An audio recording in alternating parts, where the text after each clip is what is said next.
Well, I had a weird trajectory. Like I was afraid, like I was afraid early on, like 15, 16 years old. I was afraid that to go into any clubs or anything like that to say my raps because I felt like I wasn't good enough yet. So I had to get to a certain spot.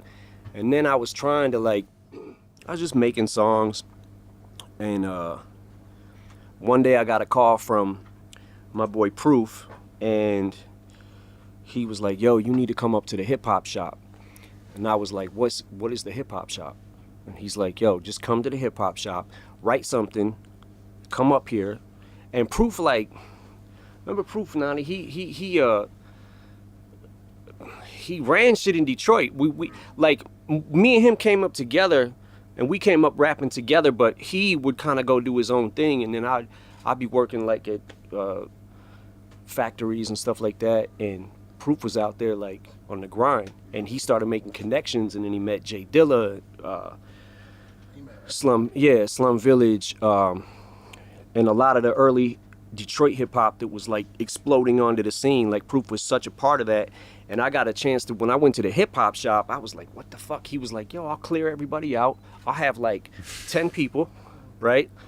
And you rap in front of them. And if they don't like you, they're gonna tell you they don't like you.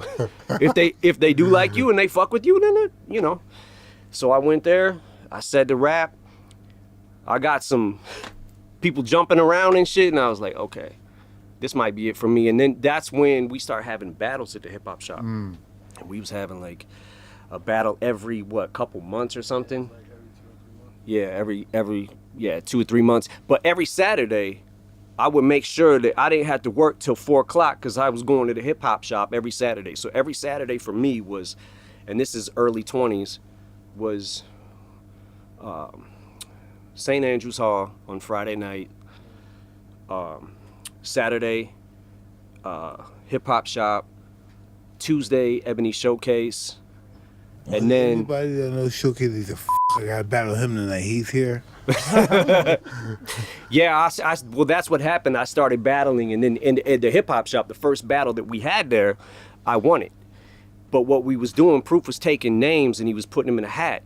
If you want to sign up to battle, you just put your name in the hat. He picks a name, picks another name. So it'd be Bizarre versus B Flat, and then they go at it. And it was, and then me versus whoever. I remember one time I battled Conniver, who was in my group, D12, but we weren't a group yet. I battled, Vaughn.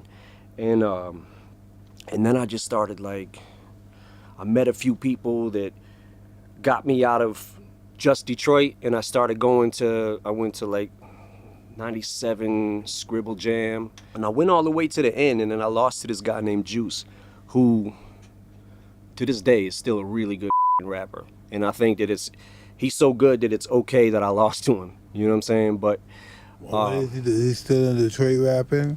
No, this was Cincinnati. Yeah.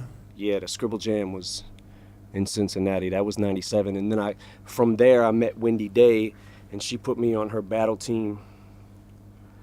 She had this battle team that was an event in LA called the Rap Olympics.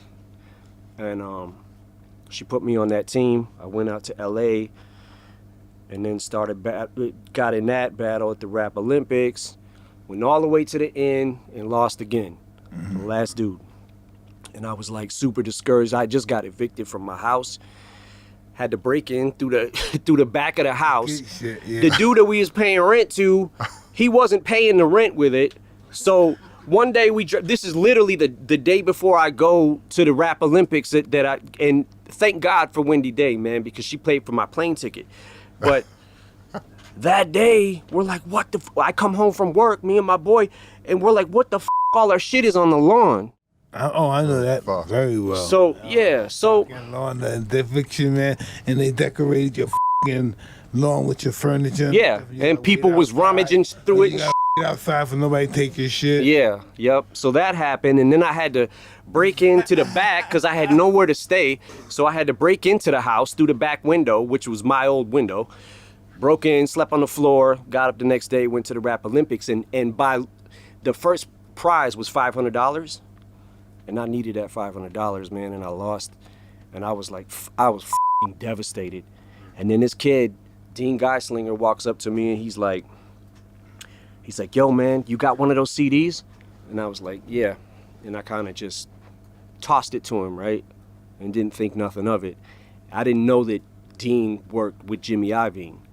So he gave it to Jimmy. Jimmy gave it to Dre. And I'm back in Detroit now, right? I have nothing, like nowhere to go. And I get the call and I'm like, oh, you know, this is about to happen. Wow. It was fast. Didn't seem fast, did it, to you, huh? Nah, I did not. Yeah. Nah. Yeah. Nah, but